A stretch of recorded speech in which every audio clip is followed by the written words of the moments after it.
जिनके नेतृत्व में आप सब यहाँ पर आए हैं, ऐसे युवा उद्यमी से अभिनंदन लोढ़ा जी और उनकी पूरी टीम का मैं उत्तर प्रदेश आगमन पर हृदय से स्वागत करता हूं।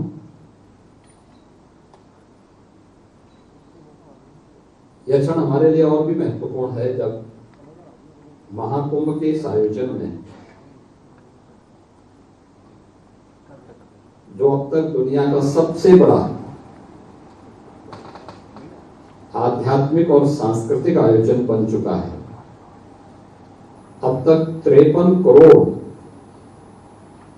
श्रद्धालु जन मां गंगा, मां यमुना और मां सरस्वती की त्रिवेणी में आस्था की पावन डुबकी लगा चुके हैं और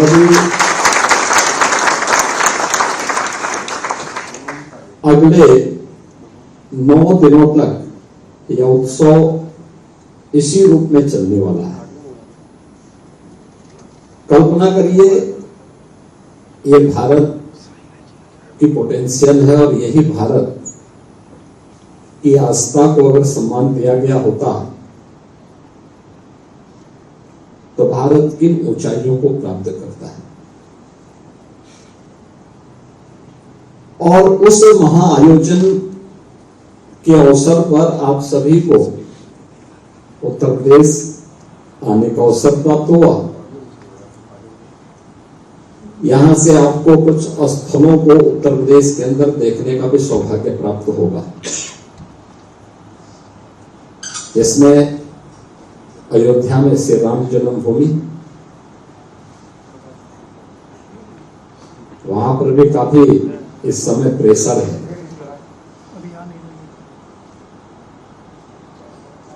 वहां से प्रयागराज और उसके बाद काशी,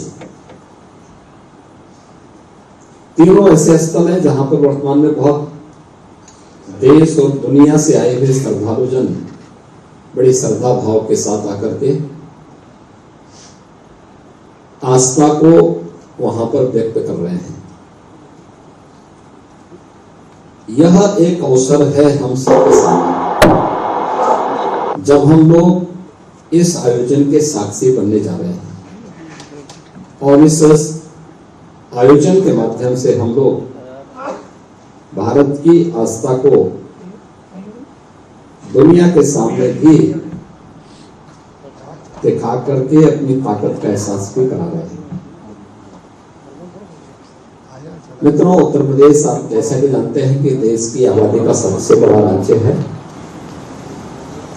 और 25 करोड़ की आबादी इस राज्य में निवास करती है। यह हमारा सौभाग्य है कि प्रधानमंत्री मोदी जी के मार्गदर्शन और नेतृत्व में पिछले 10 वर्ष के अंदर देश के अंदर जो एक माहौल खड़ा हुआ, पहली बार देश की आस्था को सम्मान प्रधानमंत्री मोदी जी की लीडरशिप में प्राप्त हुआ। उन्होंने भारत के इस पोटेंशियल को पहचाना और आज भारत के अंदर उन सभी स्थलों को फिर से मान्यता प्राप्त हुई जिनके लिए भारत भारत के रूप में जाना जाता था। आपको अयोध्या जाने का अवसर प्राप्त होगा। 500 वर्षों का इंतजार समाप्त हुआ। अयोध्या में रामलला फिर से विराजमान हुए। अयोध्या में पिछले 1 वर्ष के अंदर जो टोटल श्रद्धालु और पर्यटक अयोध्या में आए, उसकी गिनती कर पाना बहुत चुनौतीपूर्ण है। और चुनौतीपूर्ण इसलिए है क्योंकि 2016-17 में जब प्रदेश के अंदर भारतीय जनता पार्टी की सरकार नहीं थी, तब यह संख्या हुआ करती थी, वहां पर मात्र 2,35,000। और 2024 में अगर श्रद्धालुओं की संख्या को हम वहां की दृष्टि से देखेंगे तो ये संख्या लगभग 14 से 15 करोड़ से अधिक श्रद्धालु अकेले अयोध्या धाम में आए।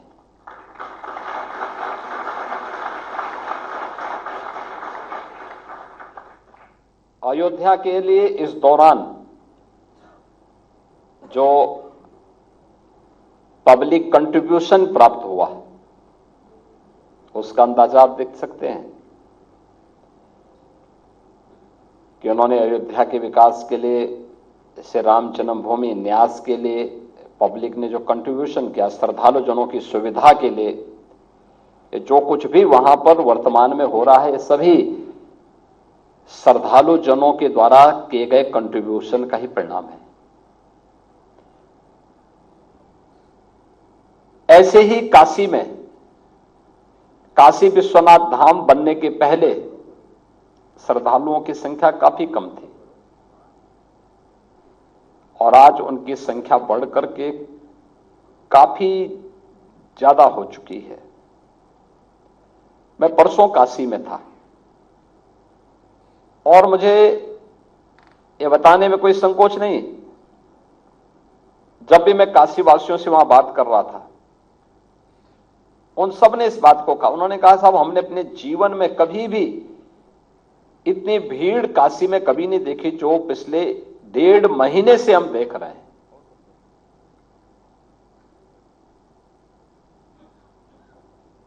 और पूरा देश आ रहा है। प्रयागराज में 2013 में भी कुंभ था। प्रयागराज के 2013 के कुंभ में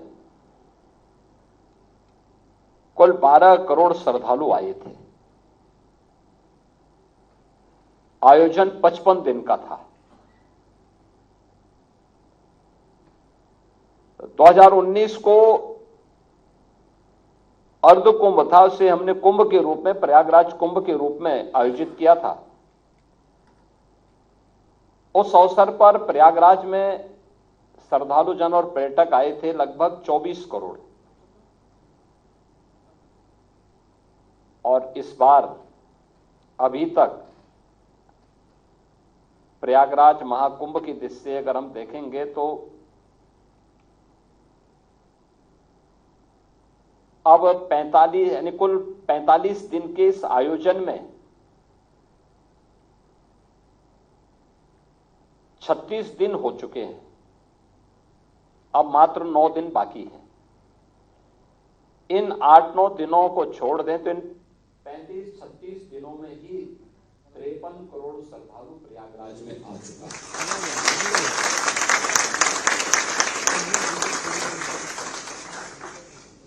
और कितने बड़े स्केल में, यानी इन 35 दिनों के अंदर 700 से अधिक तो यानी रूटीन की फ्लाइट वहां 40 हैं प्रयागराज के लिए, वो चली रही हैं। 700 से अधिक नए वहां पर इस दौरान चार्टर्ड उतरे हैं। प्रतिदिन सैकड़ों मेला स्पेशल के रूप में रेलवे को ट्रेन चलानी पड़ रही है। 14,000 परिवहन निगम की बसेज का बेड़ा उत्तर प्रदेश सरकार के पास है, ये भी चल रही है। 28, 29 और 30 में मात्र इन 3 दिनों में प्रयागराज में 15 करोड़ से अधिक श्रद्धालुओं ने आस्था की डुबकी वहां लगाई। 5 करोड़ से अधिक, लगभग 5.5 करोड़ श्रद्धालु आए थे 28 जनवरी को। 8 करोड़ के आसपास श्रद्धालु आए थे 29 जनवरी को और 2.5 करोड़ श्रद्धालु आए थे 30 जनवरी को।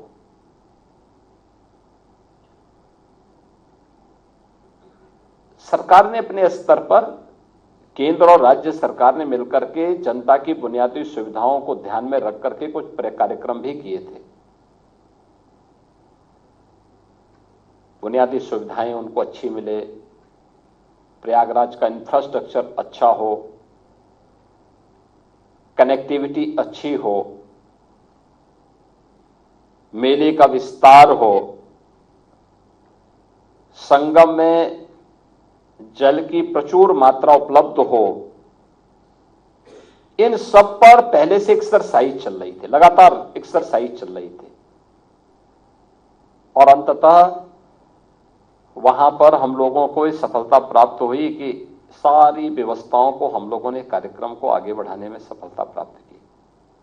और आज वहां पर आज भी प्रातःकाल में जब 8 बजे रिपोर्ट ले रहा था तो तब तक 40 लाख श्रद्धालु केवल आज स्नान कर चुके थे और एक दिन भर एक क्रम चलता रहेगा। Railway station, airport, bus station, parking place सब भरे हुए हैं, मेला क्षेत्र पूरा भरा हुआ है, स्नान चल रहा है।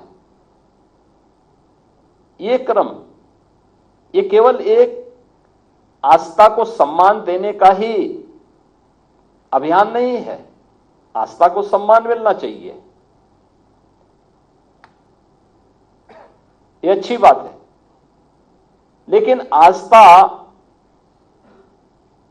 का इकोनॉमिक एस्पेक्ट क्या है, ये उससे भी महत्वपूर्ण है। एक छोटा सा उदाहरण मैं आपको देता हूं, आप उसका अंदाजा लगा सकते हैं। एक प्रस्ताव प्राप्त हुआ, एक सज्जन ने दिया कि हम लोग प्रयागराज में कुछ निवेश करना चाहते हैं।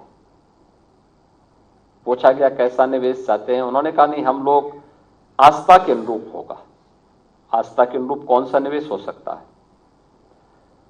उन्होंने कहा मैं 12 ज्योतिर्लिंग का रिप्लिका बनाना चाहता हूं।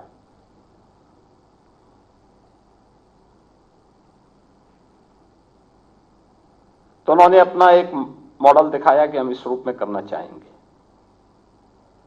तो उनसे कहा गया कि भाई ठीक है, आप एक काम करिए कि जितना भी रॉ मटेरियल है, पुराना लोहा होगा, पुराना स्टील होगा, पुराना फाइबर होगा, पुराने टायर होंगे, इनका इस्तेमाल करते हुए रिप्लिका तैयार कराओ। उन्होंने लैंड की मांग की। उन्होंने कहा आप हमें लैंड दे दीजिए, पैसा मैं लगाऊंगा और प्रॉफिट 50-50% हो जाएगा। तो नगर निगम को आदेश हुआ, नगर निगम ने उनको लैंड 11 एकड़ लैंड उपलब्ध करवाई। पार्टी ने पैसा लगाया। जनवरी फर्स्ट वीक में मैंने उसका उद्घाटन भी किया। 10 जनवरी से 31 जनवरी के बीच में वह संस्था 14 करोड़ लगाई थी। 14 करोड़ तो अपना कमा चुकी है, 14 करोड़ की प्रॉफिट कमा करके उसने नगर निगम को भी दिया है। आप तो सभी उद्यमी हैं, मैं पूछना चाहूंगा कि कोई निवेश आज के दिन पे ऐसा है क्या जहां पे आप जो मूल पूंजी लगाएंगे वो मूल पूंजी के साथ साथ उतना अतिरिक्त प्रॉफिट कमा करके वह आपको, यानी वो प्रोजेक्ट मात्र 21 दिन में उतना पैसा कमा ले। लेकिन ये स्पिरिचुअल टूरिज्म में संभव है और ये प्रयागराज में एक जगह में हुआ है। ऐसे ही लाखों लोगों को कार्य मिला है, उनकी आमदनी बढ़ी है और यह आमदनी अल्टीमेटली यूपी की आमदनी के साथ बढ़ने जा रही है। मेरा अनुमान है कि यह संख्या 60 करोड़ तक पहुंचती है तो मान के चलिए कि यूपी की जो इकोनॉमी होगी वह लगभग 3.25 से लेकर 3.5 लाख करोड़ रुपए की अतिरिक्त यूपी की जीडीपी में बढ़ोतरी होने वाली है।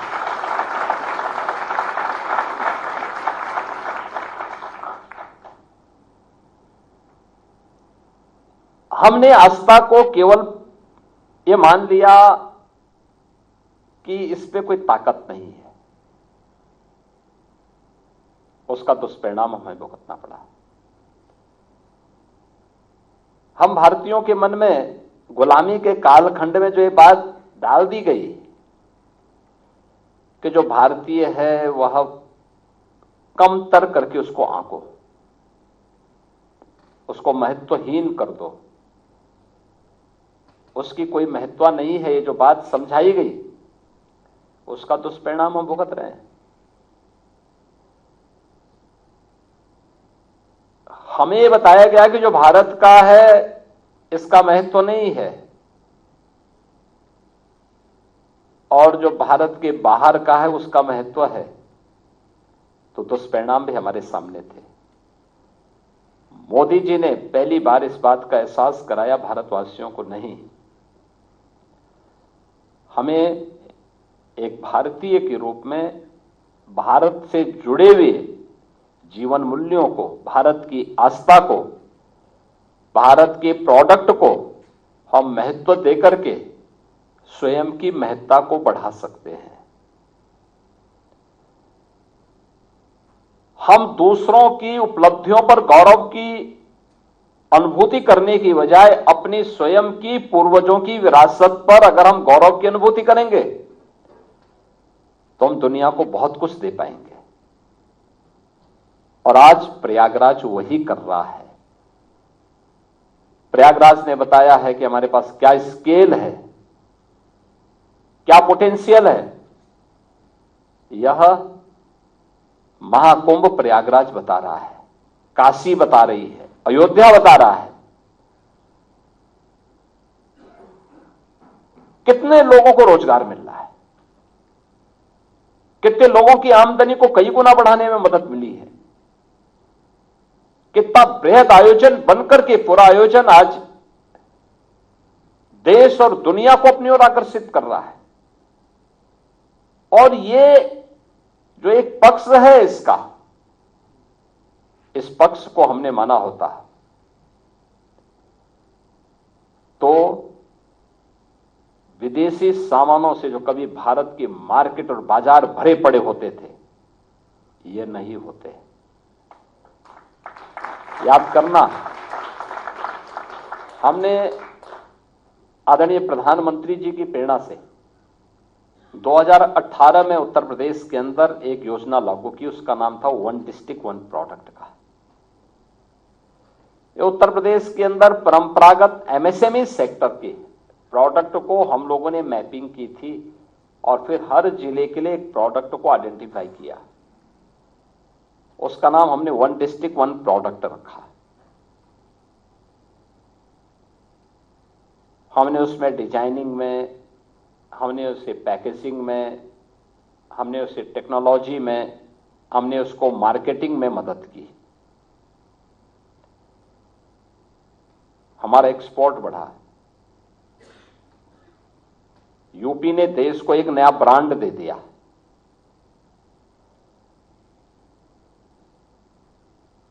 परिणाम क्या है? लाखों लोगों को हमने रोजगार देने में हमें सफलता प्राप्त हुई। दीपावली, होली,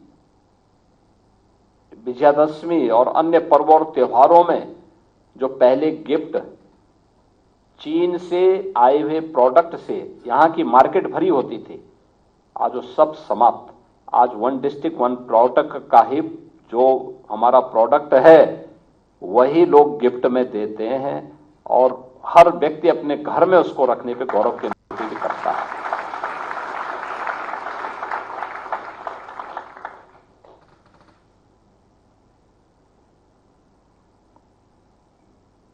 कितने बड़े पैमाने पे लोगों के अंदर, लोगों को रोजगार मिला, लोगों की आमदनी बढ़ी। मुझे याद है मुरादाबाद, ये ब्रॉस का आइटम बनती है वहां पे।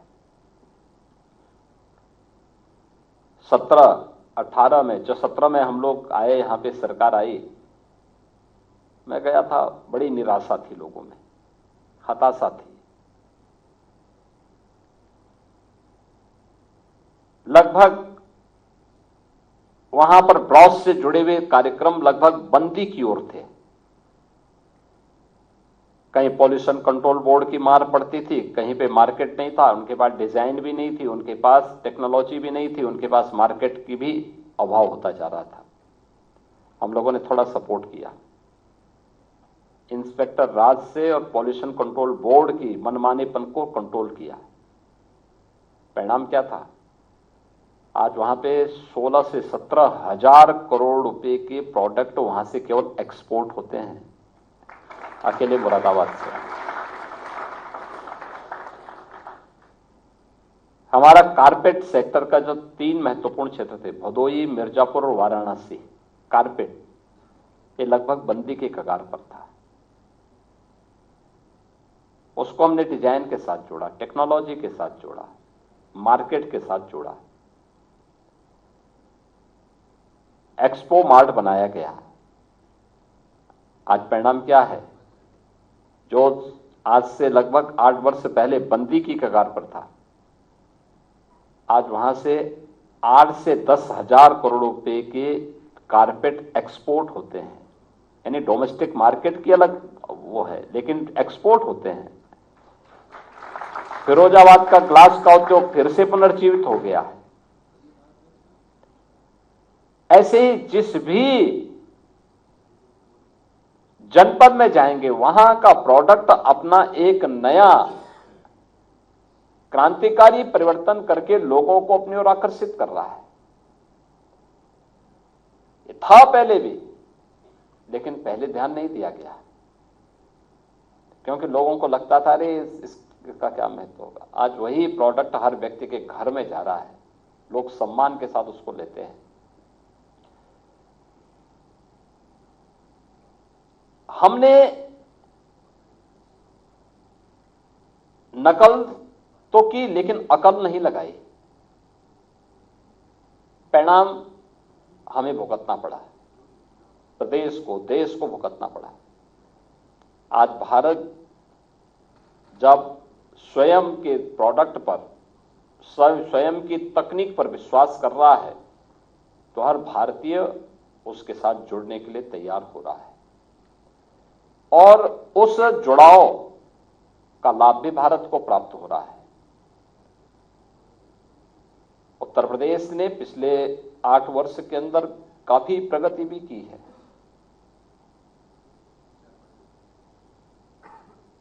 उत्तर प्रदेश के परसेप्शन को, उत्तर प्रदेश में आ रहे निवेश के प्रस्तावों को, उत्तर प्रदेश के अंदर सुरक्षा के साथ साथ कानून व्यवस्था की बेहतरीन स्थिति को इसके साथ जोड़ के आप देख सकते हैं। उत्तर प्रदेश ने इस दौरान अनेक रिफॉर्म भी की। जो प्रधानमंत्री मोदी जी की जो अपेक्षाएं थी, उस पर खरा उतरने के लिए हर वह कदम उत्तर प्रदेश ने उठाए। टेक्नोलॉजी का उपयोग भी किया।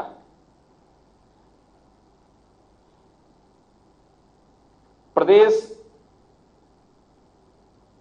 इन्वेस्टमेंट का एक बेहतरीन डेस्टिनेशन के रूप में उभरे, इसके लिए हम लोगों ने सिंगल विंडो प्लेटफॉर्म तो दिया ही, लैंड बैंक भी दिया, सुरक्षा का एक बेहतरीन माहौल भी दिया,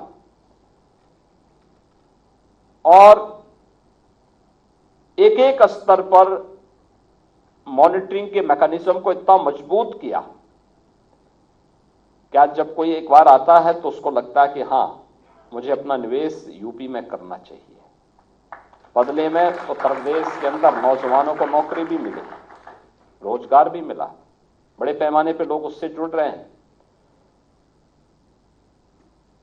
अलग अलग सेक्टर में कार्य हुए, निवेश के सेक्टर में कार्य हुए, पुलिस के आधुनिकीकरण पर कार्य हुआ, इंफ्रास्ट्रक्चर पर कार्य हुआ। हमारे पास 57,000 ग्राम पंचायतें हैं। हर ग्राम पंचायत में हम लोगों ने 5 से 6 नए रोजगार का सृजन किया है, और वो गांव के ही व्यक्ति को वहां नौकरी दी, कहीं बाहर के व्यक्ति को नहीं। गांव का जो योग्यतम व्यक्ति होगा उसको हमने कहा वहां गांव में काम करेगा। और हर प्रकार का कार्य, साफ सफाई के कार्य से लेकर के बैंकिंग तक के कार्य को, कंप्यूटर ऑपरेटर से लेकर के गांव के ट्यूबवेल ऑपरेटर तक, ये सारा कार्य गांव का ही व्यक्ति गांव के अंदर कर रहा है। तो लगभग 6 से 7 रोजगार का सृजन अकेले हर ग्राम पंचायत के अंदर, गांव के अंदर हो रहा है। गांव आज आत्मनिर्भर हो रही है। उत्तर प्रदेश देश के उन चुनिंदे राज्यों में है जिनके गांवों में आबादी अभी भी काफी बड़ी आबादी रहती है। उत्तर प्रदेश में 65 से 70% आबादी अभी भी ग्रामीण क्षेत्र में निवास करती है। अर्बनाइजेशन हमारे यहां काफी देर से प्रारंभ हुआ। यद्यपि उत्तर प्रदेश के अंदर पहले देश के बड़े महानगर हुआ करते थे। कानपुर देश के 4 महानगरों में गिना जाता था। लखनऊ है, आगरा है, वाराणसी है, प्रयागराज है। लेकिन समय के अनुरूप उस प्रकार का माहौल न होने के नाते लगातार डिटोरेशन होता गया और एक समय ऐसा भी आया कि जब एक प्रकार की व्यवस्थाएं ठप सी हो गई थी। लेकिन आज ऐसा नहीं है। आज तो उत्तर प्रदेश के महानगर एक नई दूरी तय करने के लिए उतावले दिखाई दे रहे हैं। अर्बनाइजेशन तेजी के साथ बढ़ा है तो स्वाभाविक रूप से वहां सुविधाएं भी उसी तेजी के साथ बढ़ानी पड़ेंगी, उससे दुगनी स्पीड से बढ़ानी पड़ेगी। और इसके लिए अनेक कदम उठाए गए और उस कदम का परिणाम ही है। आप मुझे बताइए कि अगर हम लोगों ने प्रयागराज सिटी के अंदर आधुनिक इंफ्रास्ट्रक्चर नहीं दिया होता तो क्या ये 15 करोड़ लोग 3 दिन के अंदर प्रयागराज में आए, क्या उस लोड को, उस प्रेशर को बर्दाश्त कर पाता? कभी नहीं कर पाता। जब हम लोग कुंभ के क्षेत्रफल को बढ़ा रहे थे, महाकुंभ का जो क्षेत्र था वह पहले मात्र 1000 एकड़ क्षेत्रफल में होता था। 13 में 2000 हुआ। हमने उसको बढ़ा करके 10,000 एकड़ क्षेत्रफल में फैलाया। तो लोग कहते थे, उस समय लोग कहते थे कि ये सब क्यों किया? ये जो आरोप प्रत्यारोप करने वाले लोग हैं ना, ये लोग तब कहते थे इसकी आवश्यकता क्या है? ये पैसा अनावश्यक पानी की तरह बहाया जा रहा है।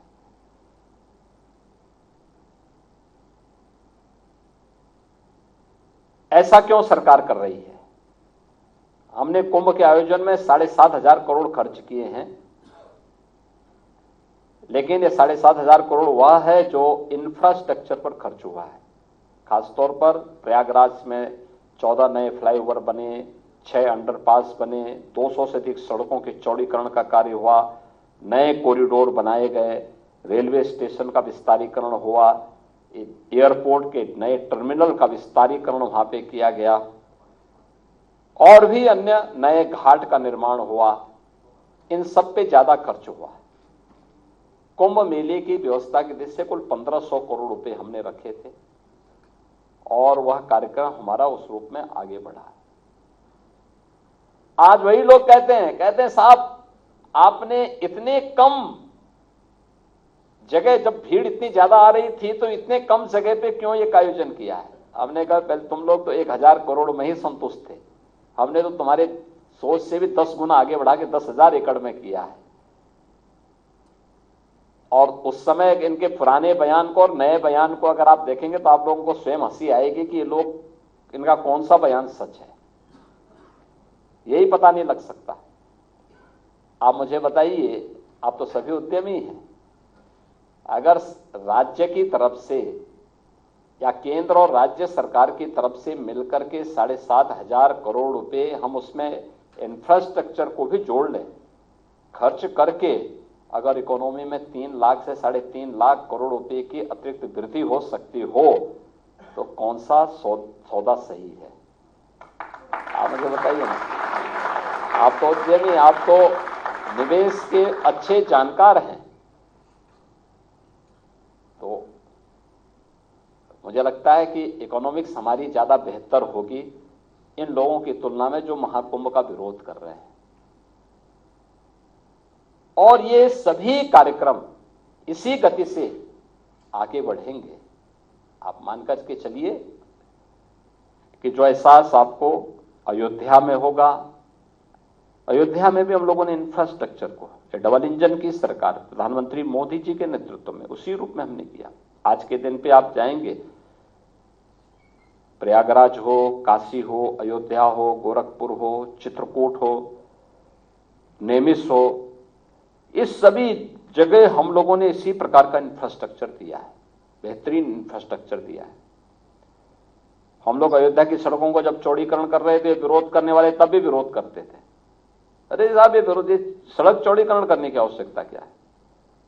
सिंगल लेन ही रहने दो, ये डबल लेन 4 लेन बनाने की आवश्यकता क्या है?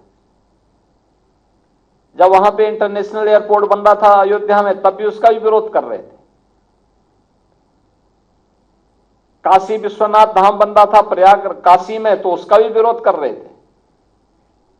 तो इन लोगों का काम विरोध करना है, लेकिन उस विरोध के बीच से रास्ता निकाल करके पहले से ही एक दूरगामी सोच के साथ जब सरकार कार्य करती है तब परिणाम आता है। लेकिन उसके लिए एक दृढ़ इच्छा शक्ति के साथ निर्णय लेने की आवश्यकता है, और निर्णय लिए, रिजल्ट आज सामने आ गए। अयोध्या में आप मुझे बताइए, 1 वर्ष में 700 करोड़ रुपए का चढ़ावा अकेले मंदिर में आया, राम जन्मभूमि ट्रस्ट में। अब इन लोगों को यह भी बुरा लगेगा। आप अनुमान करिए, जो लोग उस समय विरोध करते थे कि साहब इस सड़क को चौड़ी करने की आवश्यकता क्या है, अब मैं जब अयोध्या जाता हूं पूछता हूं कि आवश्यकता थी कि नहीं थी, और कहते साहब अगर नहीं होता तो कहां इतनी भीड़ जाती। हमने कहा देखो यही होता है, हम लोग शुद्ध अंतःकरण से कार्य करते हैं तो परिणाम भी उसी शुद्ध अंतःकरण से सामने आता है। रेलवे स्टेशन प्रयागराज में भारतीय रेल ने 9 रेलवे स्टेशन का विस्तारीकरण किया। अगर ये नहीं होता तो जो प्रतिदिन 5 से 7 लाख पैसेंजर भारतीय रेल से आ रहे हैं, क्या ये आ पाते, एक सुरक्षित जा पाते? पहले से ही उस प्रकार की योजना बनाकर के आगे बढ़ना होता है, और उसके अनुरूप जब हम कार्यक्रम कोई कदम उठाते हैं और ईमानदारी से समयबद्ध तरीके से आगे बढ़ता है तो रिजल्ट उसी प्रकार से आते हैं। जैसे आज उत्तर प्रदेश के अंदर इन 3-4 महानगरों के अंदर देश और विदेश से आए हुए टूरिस्ट को, श्रद्धालु जनों को मिल रहा सम्मान है, और उनकी आस्था को जो सम्मान मिल रहा है ये वास्तव में भारत और भारतीयता को सम्मान है। खुश है इसी बात से, और मुझे लगता है कि आप लोग आए हैं मुंबई से, एक बार आप लोग भी अयोध्या के साथ साथ, भीड़ है लेकिन उसका अपना आनंद अलग है। उस भीड़ के बीच से ही आनंद लेने की आवश्यकता है। थोड़ा पैदल चलना पड़ सकता है लेकिन चलना चाहिए, यही जीवन है, और देखना चाहिए जीवन की मस्ती। पूरे देश भर से लोग आए हैं, उसके बीच से जा करके देखें, उनके उत्साह को देखें। अयोध्या में सरयू जी में जो एक बार डुबकी लगाया और रामलला का दर्शन किया, ये मान करके चलिए कि वो फिर कभी भूलेगा नहीं उसके लिए पूरा जीवन, और यानी यह अविस्मरणीय होगा। और ऐसे ही प्रयागराज में, ऐसे ही प्रयागराज में श्रद्धालु कहीं से भी आ रहा है, एक बार उसने संगम में डुबकी क्या लगाई, जन्म और जीवन दोनों को लेकर के वह धन्य हो जा रहा है। उसके मुंह से बरबस हर हर गंगे का निकल करके वह अपने आप को धन्य धन्य समझ रहा है। वहां पे अक्षय वट के दर्शन करने के सौभाग्य प्राप्त होंगे। अब एक कॉरिडोर के साथ जोड़ा जा चुका है। लेटे हुए हनुमान जी भी हैं, बड़े हनुमान जी के रूप में विख्यात हैं। मान्यता है कि वर्ष में एक बार मां गंगा हनुमान जी का अभिषेक करने के लिए आती है, और जब भी मां गंगा हनुमान जी का अभिषेक करेगी तो मान के चलिए प्रसाद समाप्त। उसके बाद जल कम होने लगता है पूरा प्रयागराज में, और हर वर्ष होता है। तो बड़ी मान्यता है प्रयागराज के अंदर। सरस्वती कूप भी है। आपको मां गंगा यमुना के तो प्रत्यक्ष दर्शन संगम में मिलेंगे, लेकिन अगर मां सरस्वती के दर्शन करने हैं तो संगम में आप अनुभूति करेंगे, लेकिन प्रत्यक्ष इन चक्षुओं से दर्शन करने तो सरस्वती कूप में जाना पड़ेगा, वह भी प्रयागराज में है। बाकी तो बहुत कुछ है, लेकिन भीड़ इतनी ज्यादा है कि आप लोगों का सब जगह जा पाना कठिन होगा। हमने लगभग 12 से 14 नए कॉरिडोर वहां बनाए हैं, लेकिन भीड़ को देखते हुए कभी आपके पास फुर्सत हो तो महाकुंभ के बाद आप बनाएंगे तो इस सब को देखने का, और शिवालिक पार्क भी जरूर देखिएगा, क्योंकि एक पूंजी कैसे 21 दिन के अंदर अपनी मूल पूंजी को वापस करने के साथ साथ उतना प्रॉफिट कमा करके दे सकती है, यह भी आपको शिवालिक पार्क के रूप में प्रयागराज में देखने को मिलेगा। तो आप सभी लोग यहां पर आए, मुझे बहुत अच्छा लगा। मैं अभिनंदन जी का और आप सबका हृदय से स्वागत करता हूं और विश्वास करता हूं कि आपकी यात्रा आपके लिए स्मरणीय बनेगी और